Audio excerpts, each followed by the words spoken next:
As the 20th century began, the movie camera brought history to life. And World War I was the first in which the action could be seen as it happened. Early cameras were too bulky to record many critical events, but modern graphic techniques now allow these to be recreated. Such as the world's first tank-against-tank engagement, the exploits of the war's leading balloon buster, a daring special forces operation, defending a fortified position against a revolutionary new weapon, or the brutal effectiveness of air power. Modern techniques also allow World War I to be seen in color as it really happened. This was the war in which many of the weapons which today dominate the battlefield were first developed. The machine gun, the tank,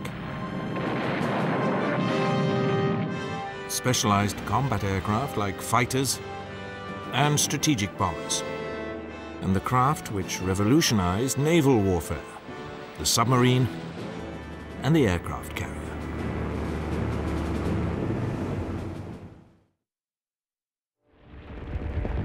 When the war began, everyone expected it to be short and fast-moving.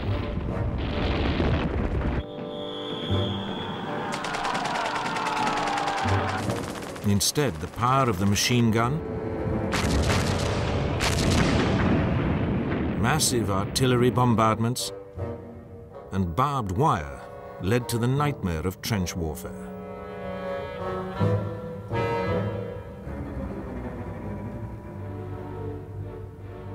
For the next 3 years on the Western Front, millions of men lived a nightmare existence amid squalor and constant danger from enemy bombardment.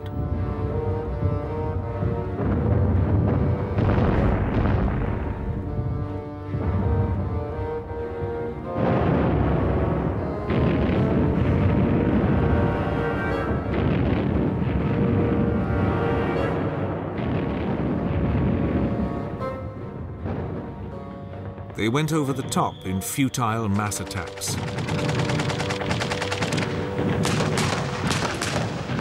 only to be mown down in their hundreds of thousands by enemy machine guns. Attempts were made to break the stalemate, one of the most macabre, planned by the German General Staff. The historic fortress town of Verdun would be assaulted, not to achieve a breakthrough, but simply to bleed the French army to death.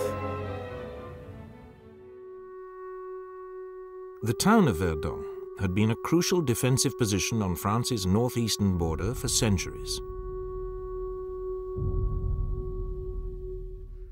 Around it was an elaborate and mutually supporting system of fortresses designed to halt any enemy advance.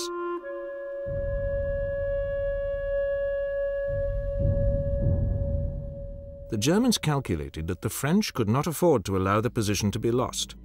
They would pour the elite of their army into what would become an horrific killing ground. The fortresses, like that at Douaumont, had first been built in the 16th and 17th centuries.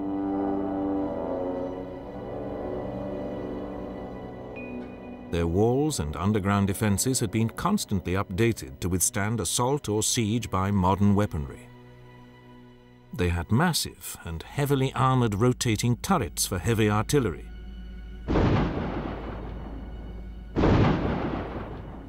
and many machine gun nests. But the reality was that since 1914, the defenses had been allowed to crumble, and the forts were severely undermanned.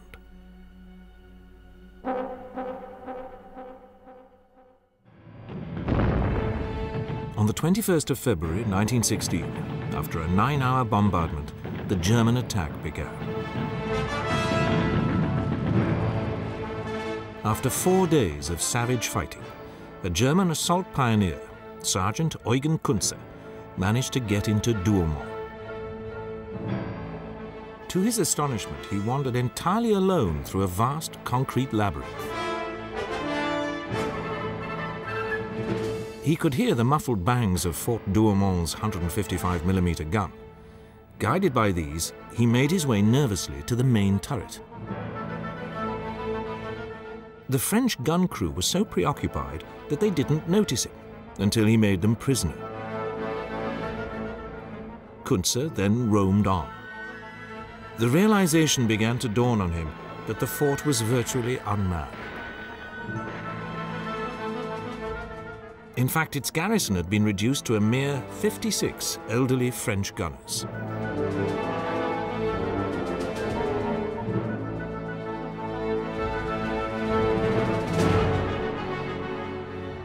Scarcely able to believe his good fortune, Kuntze eventually found the remainder of these in the main dormitory, many still in their beds. He simply locked them in their room and called his men into the fortress. Sergeant Kuntze had single-handedly captured Verdun's most powerful bastion. Despite this disaster, the French held Verdun. Astonishingly, 3/4 of the French army was involved in the fighting during the next 9 months. More than 750,000 men, roughly half of them French and half German, were sacrificed in the bloodbath. By the 4th winter of the war, the Allies were hanging on grimly, desperately waiting for the arrival of millions of fresh American troops to turn the tide. The Germans were equally aware of this danger. Russia's collapse in December 1917 meant that they could bring more than 1 million men west, and General Erich Ludendorff, the commander on the Western Front, was determined to use these to achieve a swift and final victory.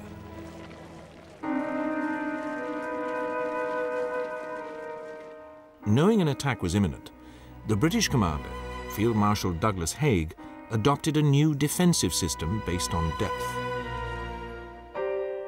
There would be a forward zone, or blue line, lightly manned but with strong points to blunt the initial attack. Then the battle zone, or red line, where the main fighting would take place. And finally, the rear zone, or brown line, where the enemy assault would be held. Ludendorff decided that a new attack method was needed to break these defenses: storm troops. Lightly equipped and fast-moving units of the most battle-hardened men would slip into the enemy's lines under cover of the bombardment. These would use surprise and speed to bypass centers of resistance and break through deep to the enemy's rear. At 4 in the morning of the 21st of March, 1918, 6,000 German guns opened up on the full depth of the British positions with gas and high explosives.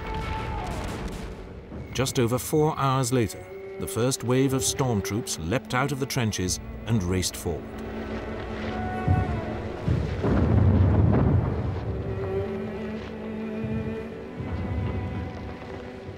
They slipped through the wire using stick grenades as one of their main weapons.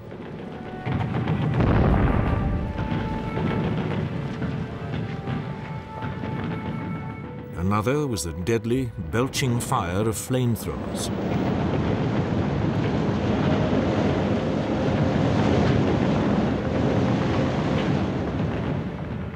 The German barrage moved forward 100 meters every 2 to 3 minutes, protecting this human tidal wave.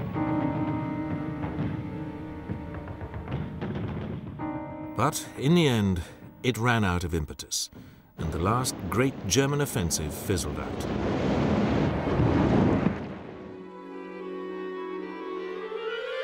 During 1916, the British had come up with a completely different but equally innovative method of breaking the stalemate of the trenches.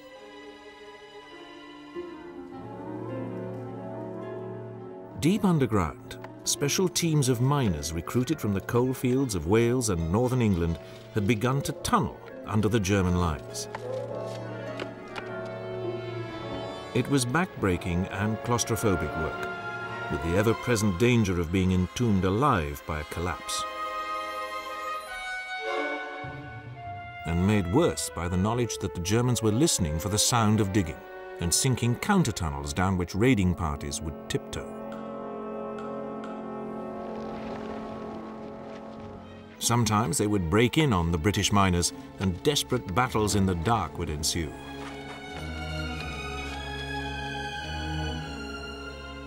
Some of the tunnel systems stretched for hundreds of yards underground, with elaborate dead ends and false connections.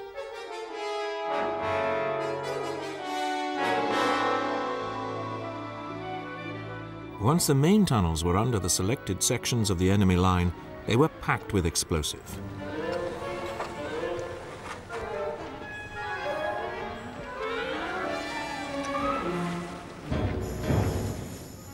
An average of 21 tons of amatol per mine.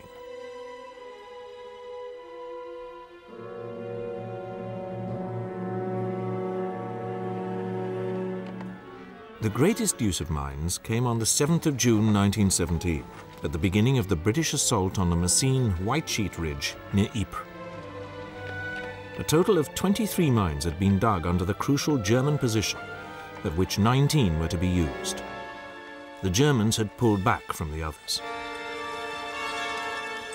The firing wires were connected up, and the assault troops moved into position in no man's land.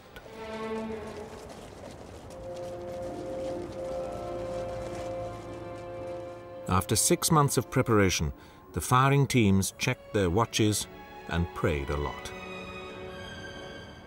Then, at 3 a.m., the plungers were driven home. And more than 400 tons of explosive ripped 2 miles of the German front apart, killing thousands of defenders. Sadly, the initial breakthrough was not fully exploited. A more long-lasting British attempt to break the trench stalemate was the tank. By mid-1916, armour, caterpillar tracks and the internal combustion engine had been brought together to form the first land ships capable of crossing trenches and supporting infantry. These were either the female, armed only with machine guns, or the male, with 2 6-pounder guns in the side sponsons. These first tanks had a speed of about 4 miles an hour and a crew of 8.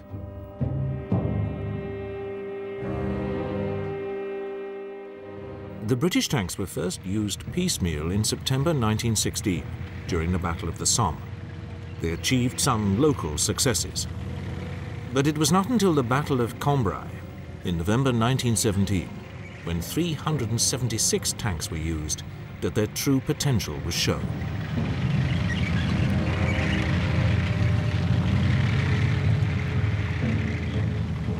Holes were punched in the German line, and by nightfall more than 5 miles had been gained. But the unreliability of these early tanks meant that the breakthrough could not be followed up.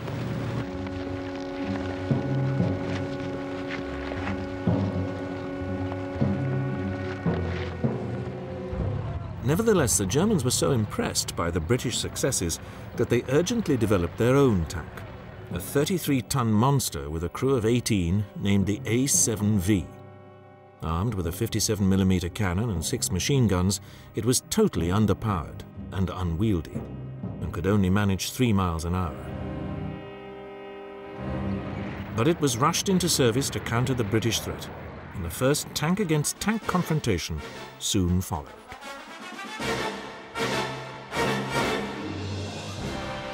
This came during the Great German Offensive in March 1918, when the storm troops tore through the British lines and penetrated more than 40 miles. A second assault in April kept up the momentum, and the possibility of breaking through to Paris suddenly seemed feasible. On the early morning of the 24th of April, Ludendorff's forward units were less than 10 miles from Amiens, probing towards the village of Villers-Bretonneux. 1.5 miles southwest of the village, a section of British tanks, 1 male and 2 females, was waiting in support of dug-in infantry. As the crews peered through the mist, they saw an extraordinary sight.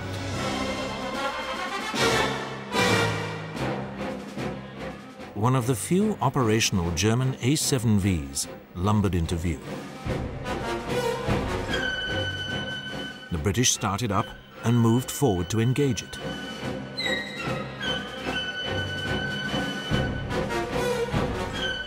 The world's first armoured duel was underway. The ironclad monsters ponderously closed the range.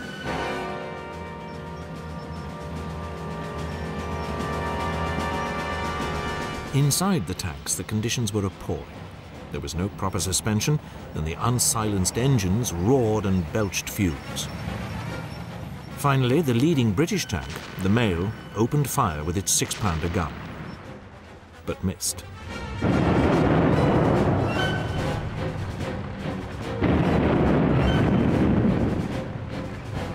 Unscathed, the A7V trundled on, its crew desperately trying to see where the fire was coming from. Finally, they spotted the enemy, halted, and opened fire.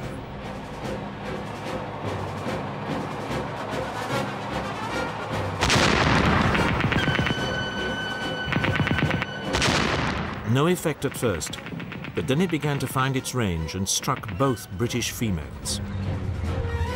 Neither was disabled, but unable to make any impression with their machine guns, they halted and began to pull back.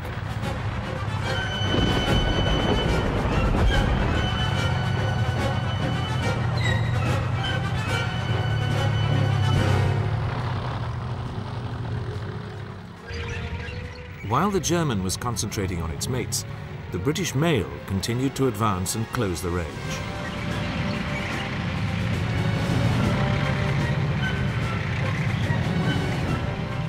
Its crew desperately trying to hold the A7V in their sights as they were thrown around in the unsprung tank.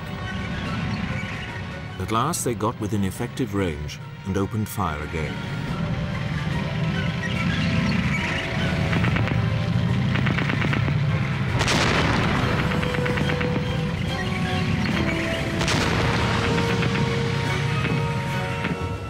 After a ranging shot, the A7V was hit. Its crew decided that the British fire was getting a bit too accurate and began to withdraw, thus ending the world's first tank versus tank battle.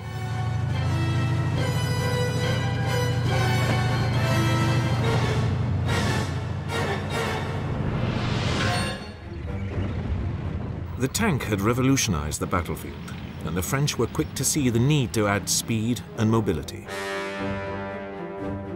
They developed the 7-ton Renault FT-17 with a 2-man crew and a machine gun or 37mm cannon in the world's first traversing turret.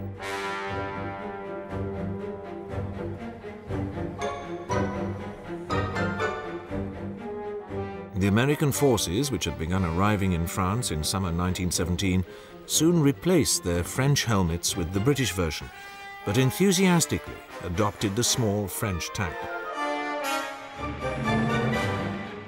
They practiced with it before the cameras for publicity.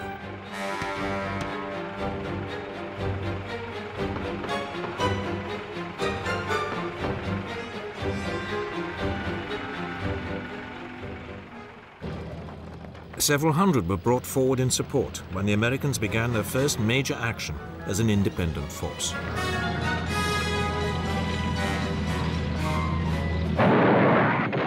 This was September 1918 in the Meuse-Argonne area of northeastern France.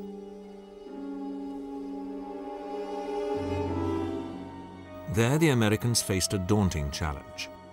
Their trenches lay at the foot of the slopes running up to the Argonne forest. They would have to attack uphill against an experienced enemy which had had plenty of time to build elaborate defensive positions.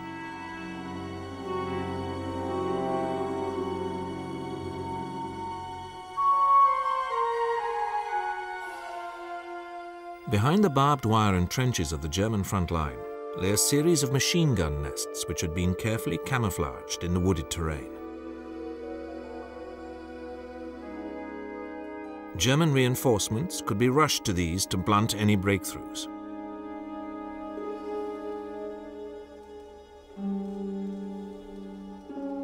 From them, the German defenders could bring withering fire to bear on advancing troops.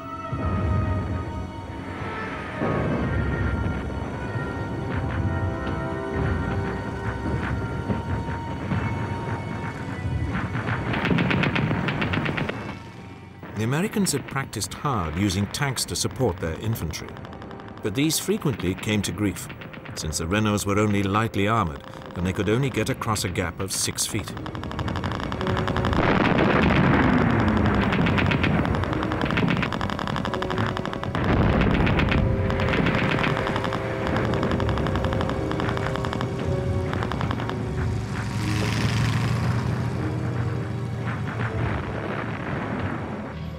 Despite these problems, the US troops were able to break through after 3 weeks' savage fighting and force the Germans to abandon their defensive line.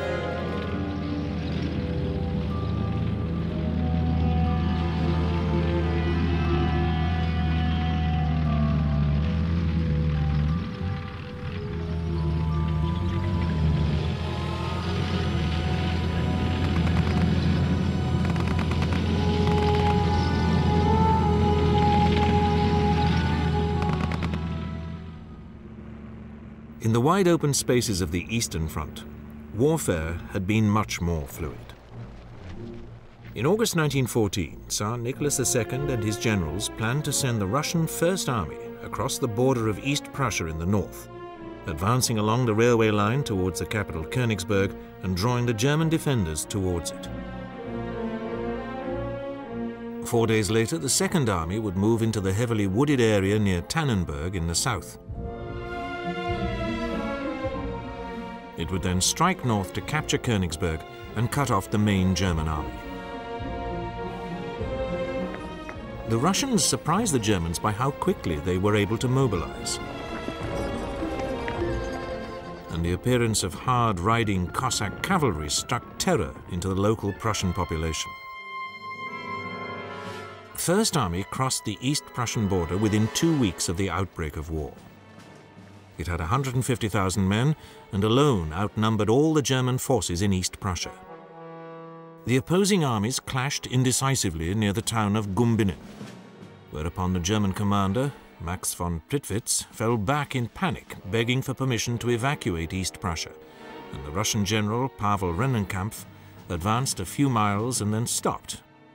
Unfortunately, he hated Alexander Samsonov, the commander of Second Army, and had no intention of doing anything to support his advance.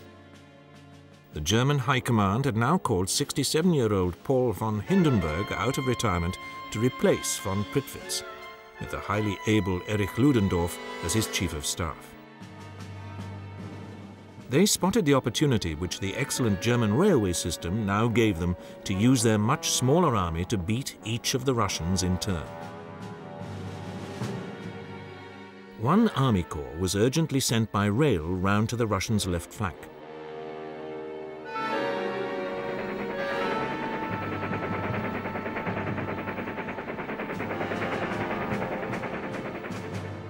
This went unnoticed by the enemy, which was unaware that it faced any serious opposition.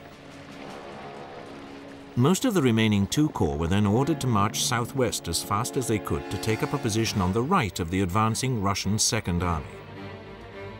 Once again, all evidence of a major enemy move was ignored by Second Army, while the remaining German division spread out as a covering force to harass the First Army once Rennenkampf decided to get moving again.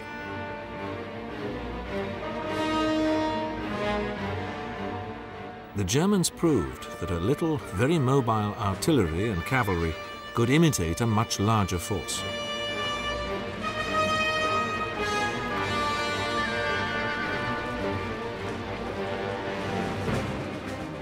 In the south, the Germans watched as the Russian Second Army lost cohesion amid the forests and lakes.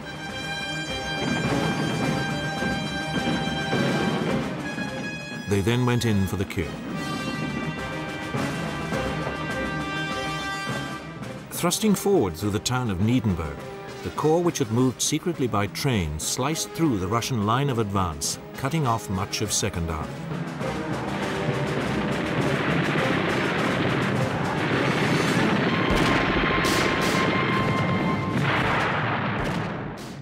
Then the other corps, which had moved southwest, completed the encirclement.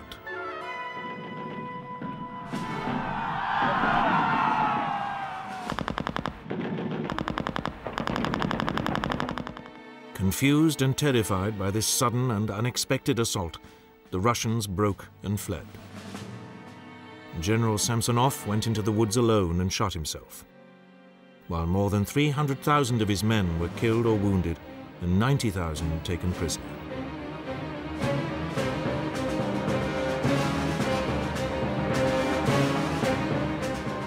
It was one of the most complete defeats in military history.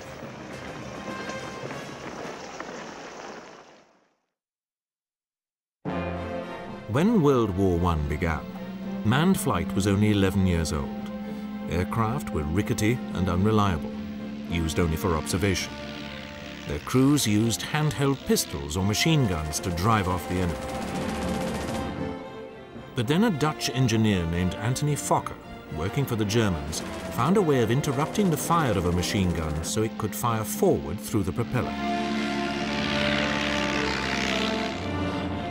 His Eindecker, or single-winger, became the world's first specialized fighter, and for 6 months ruled supreme over the Western Front.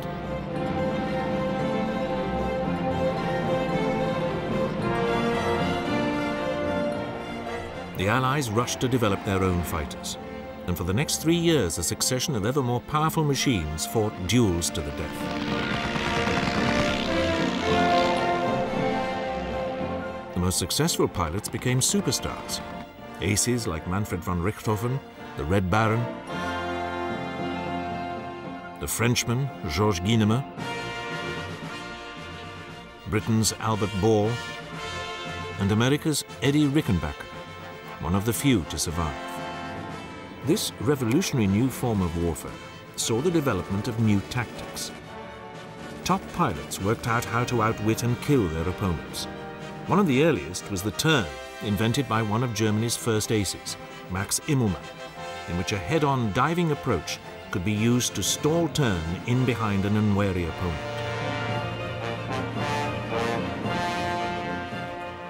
Barrage balloons were widely used all along the Western Front for observation and artillery spotting. Shooting them down was one of the most dangerous missions faced by early pilots, as they were closely defended by anti-aircraft guns and enemy fighters.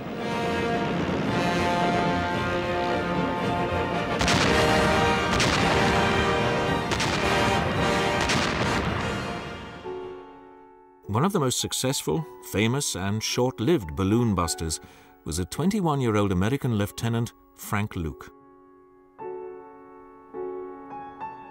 Luke only reached a frontline squadron in August 1918 and was determined to become famous as a fighter pilot. He saw the dangerous job of balloon busting as his quickest way to get to grips with the enemy and volunteered. On the 12th of September, just 2 weeks before US troops began the Meuse-Argonne offensive, Luke went on his first balloon hunt. He shot down one that day.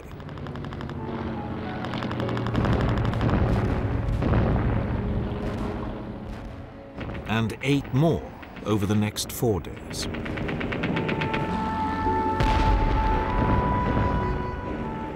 Within a fortnight, he had 14 confirmed kills. During this devastating aerial rampage, he had also shot down 5 enemy fighters, making him America's leading ace. But Luke was now becoming dangerously punch-drunk by his success and felt that nothing could stop him. On the 29th of September, he took off and flew over his airfield, dropping a note saying, "Watch the 3 Hun balloons on the Meuse." He wanted an audience for his next spectacular. And US troops watched as the first balloon burst into flames and the tiny plane moved on to the next.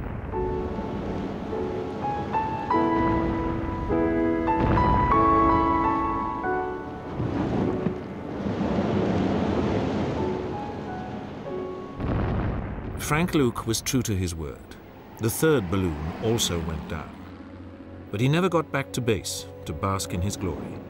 As night fell, there was no sign of him.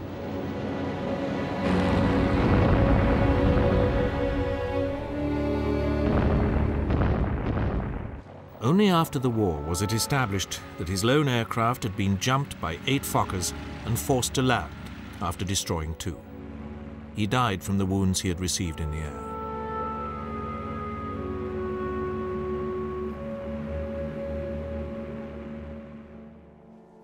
The information sent back by the observation balloons was increasingly used not only to direct artillery bombardments, but to plan bombing attacks on enemy lines and supply routes. The first bombing attempts were extremely basic.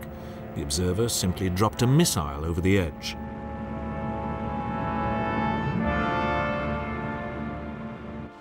But soon aircraft were being fitted with wing racks on which increasingly powerful bombs were attached.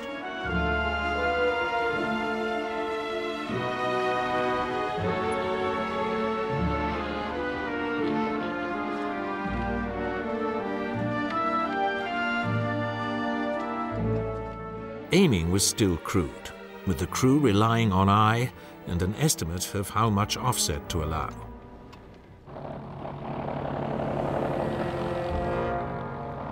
But this new form of warfare soon began to prove how effective it could be.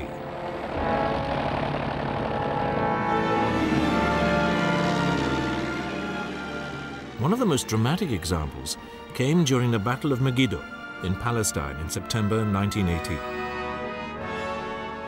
RAF bombers dominated the battlefield, flying constant missions to harass the Turkish troops who were allied to the Germans. In one incident, an entire supply column was caught in a narrow defile and utterly destroyed. As one RAF officer described, pilot after pilot, flying in perfect order, dropped his bombs and then raked the poor Turks with machine gun fire. Everywhere, they were mercilessly pursued and caught in the unfolding slaughter. The carnage was an eerie prophecy of the effect of air power almost a century later during the Gulf Wars. By the time of the last great Allied offensives on the Western Front in September and October 1918, the role of tactical air power and the effectiveness of close cooperation with ground forces was fully understood.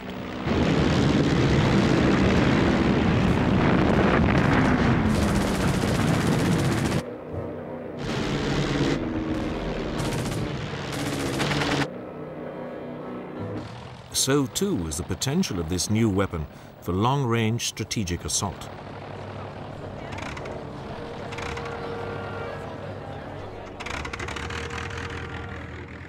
On the 13th of June 1917, 14 German Gotha bombers took off to bomb London.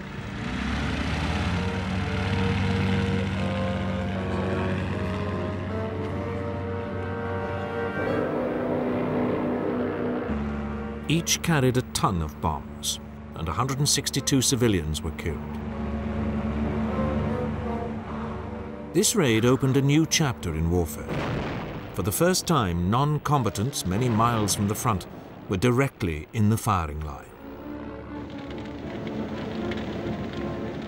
By the end of the war, the British had developed their own strategic bomber force and were preparing to mount sustained campaigns against German cities. The strategic bomber was now seen as one of the crucial factors in warfare. As Prime Minister Stanley Baldwin said in the 1930s, the bomber will always get through.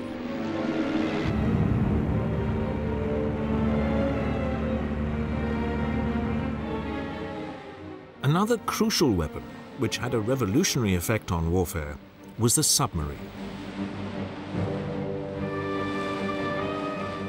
Armed with the torpedo, an invention which had already frightened naval commanders the world over, the submarine soon proved that it could threaten any battle fleet.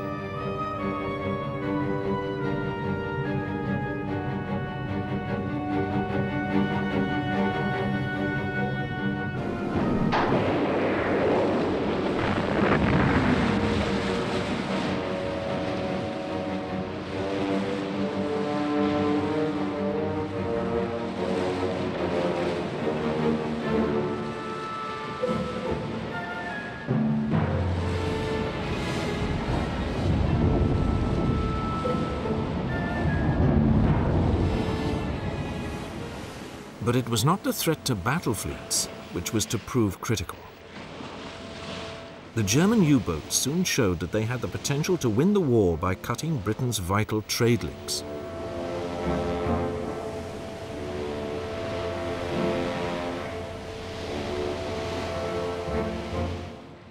Only the danger that indiscriminate sinking of neutral ships might bring the United States into the war held the Kaiser back from launching an all-out attack until 1917.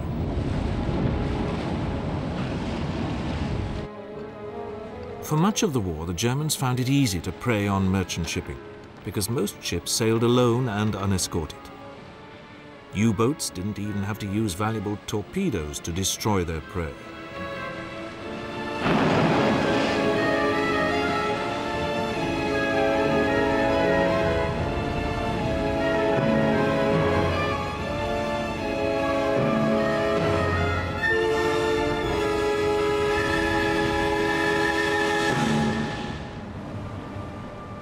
The British eventually introduced convoys and developed methods of locating submerged U-boats using sound detectors towed behind warships.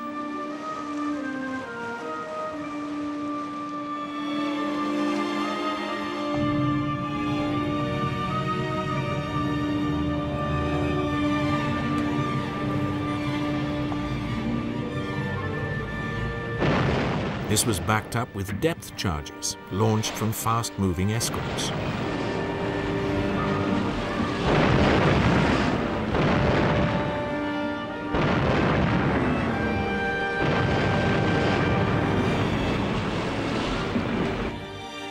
But the U-boat threat continued, and the British Admiralty decided that the only way of stopping the Wasps must be to block up the Wasps' nest. By 1917, the main U-boat base was at Bruges, in occupied Belgium. 8 miles from the sea, but connected to the ports of Ostend and Zeebrugge by canals.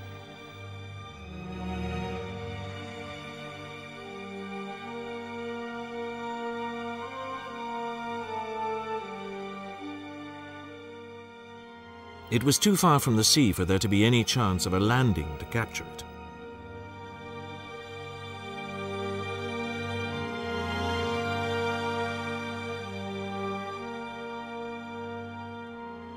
The U-boats were housed in concrete shelters, which provided excellent protection against naval or air bombardment. So British Admiral Roger Keyes, commander of the Dover Patrol, decided that the best way to stop them was to block the points where the canals went out into the sea. Both the ports were heavily protected, with artillery and troops, and the entrance at Zeebrugge was also guarded by a mile-long mole. This was heavily fortified with a 20-foot-high wall on the seaward side and would need to be seized before block ships could reach the harbour mouth. Keyes decided that this could be achieved by berthing a shallow draft ship alongside it, carrying a landing party of elite troops, 700 men of the Royal Marines. He selected the cruiser HMS Vindictive for the task, and she was fitted with extra armour and guns. A new upper deck was built with 18 landing ramps, which would be lowered on top of the sea wall.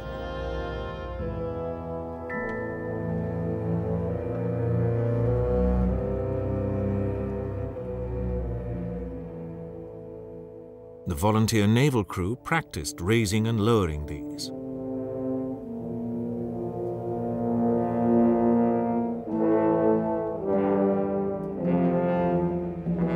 The mole had arches halfway, and it was planned to blow these using an obsolete explosive-packed submarine so that reinforcements could not get along it.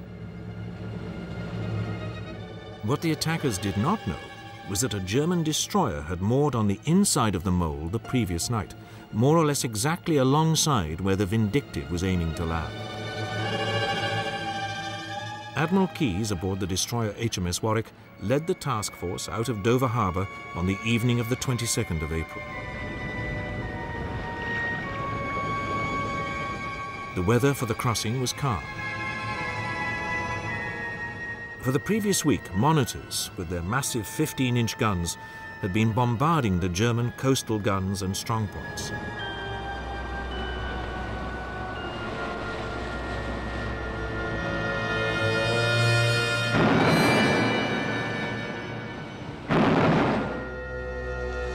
Night fell, and German searchlights probed the darkness as the town behind them was lit up by the British shelling.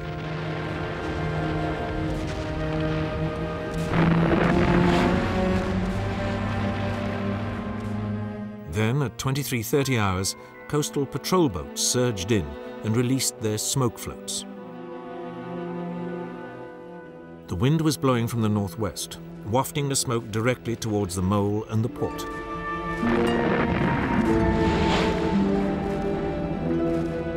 Realizing that something was going on, the Germans opened a furious fire, but their view was increasingly obscured by the smokescreen from the criss-crossing small boats.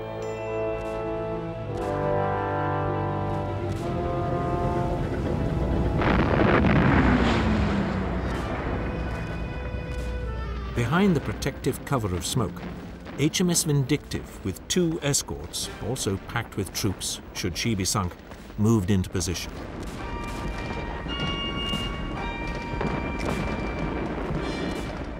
The cruiser's captain ordered full speed ahead.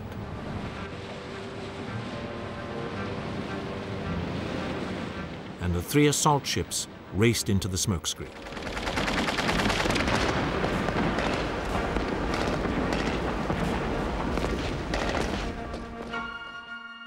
On the mole, German sailors strained to see their enemy.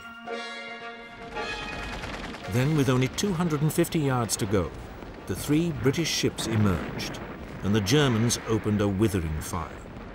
In the few moments that it took to reach the mole, the 2 most senior Royal Marines and 2 naval officers were killed.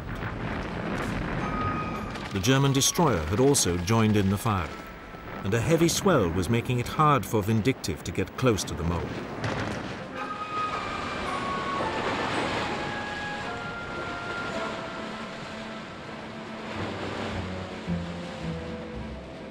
The German defenders were now firing at point-blank range. And the Royal Marines, crowded on the deck of Vindictive, were being slaughtered.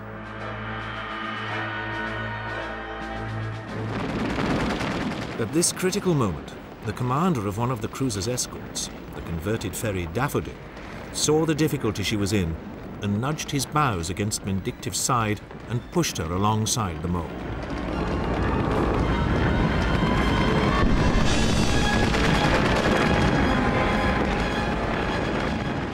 At last, the landing ramps went down and the Royal Marines could start to fight their way ashore. One officer, seeing a platoon of men crouched close to a ramp, ordered them ashore, but no one moved. They were all dead, cut down by a single machine gun.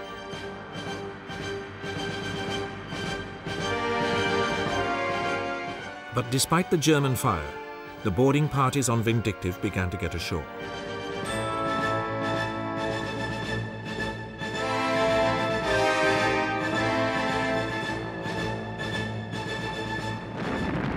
The men on her 2 escorts were unable to disembark because of the height of the sea wall, so those from Daffodil clambered aboard Vindictive so as to use her landing ramps. As the landing parties came over the top of the wall, they were met by a storm of bullets which cut down many of them.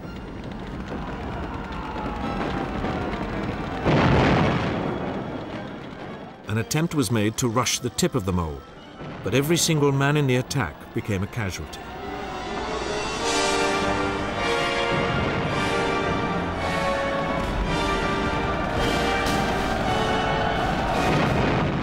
The Germans were firing from well-fortified positions, and it seemed almost impossible to winkle them out. From the foretop of Vindictive, a section of Royal Marines was manning Lewis guns to provide covering fire. One by one, the men were cut down, until only Sergeant Norman Finch remained. Despite his wounds, he continued to fire on the German positions, and was one of the 11 Victoria Crosses awarded that day, the most ever during a single action.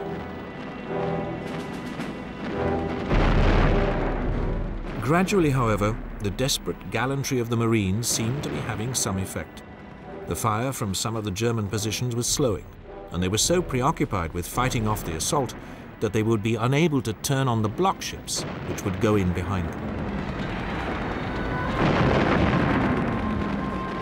While this desperate struggle continued, another threat to the Marines became apparent.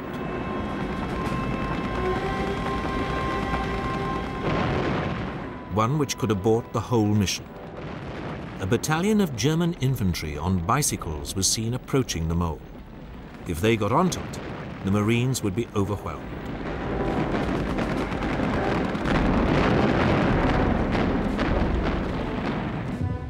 The submarine C-3 appeared in the nick of time and headed towards the arches of the mole. Without a shot being fired directly at her, her commander rammed the submarine into position.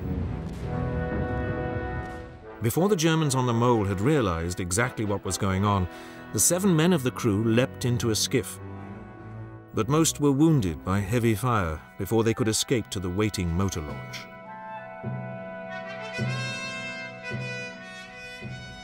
"12 minutes later, the submarine exploded, blowing a 30-yard hole in the mole. Any German hope of reinforcing their troops was now at an end. With the Germans on the mole fully tied down, it was time for the crucial block ships to move in. 3 elderly cruisers, Thetis, Intrepid, and Iphigenia, had each been packed with 1,500 tons of concrete and equipped with scuttling charges. Manned by volunteer crews, they now slipped in behind the mole and headed for the entrance.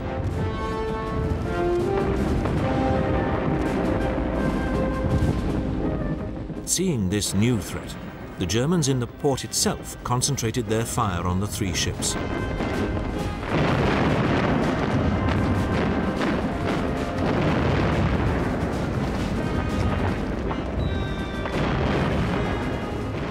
Thetis was hit particularly severely and began to fill with water, so her commander had to scuttle her outside the entrance. Despite point-blank German fire, the other 2 ships succeeded in entering the canal and were successfully scuttled. Launches were standing by to rescue the crews of the block ships, and these now moved in under heavy fire.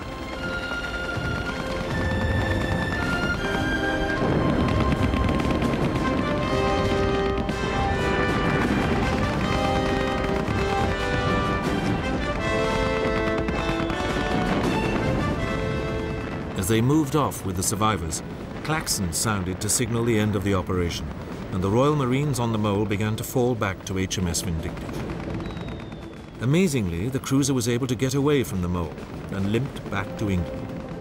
Her part of the raid had been a triumphant success, but a success which had been bought at a very high price. Of the 1,300 Royal Navy and Royal Marine volunteers who took part in the action, over 600 were killed or wounded. Sadly, the 2 block ships which had been intended to close the entrance at Ostend were unable to reach it and had to be scuttled a mile outside it. But a month later, the Vindictive, this time loaded with concrete as a block ship, managed to complete the job. But the dawn at Zeebrugge showed that 2 of the 3 block ships were well in the entrance, sunk across the main channel. The sheer audacity of the raid was a welcome boost for the morale of the British public, at a time when the successes of the German storm troops on the Western Front looked to be close to breaking through the Allied line. The Zeebrugge raid, with its intricate coordination of landing forces with the block ships and the submarine used to isolate the mole, was the biggest special operation of World War I.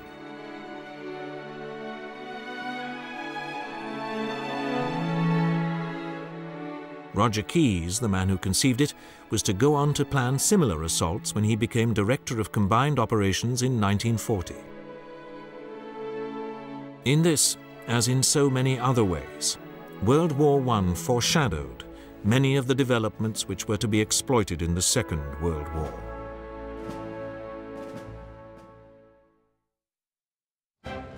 And even more spectacularly, it pioneered many of the weapons which have revolutionized today's battlefield.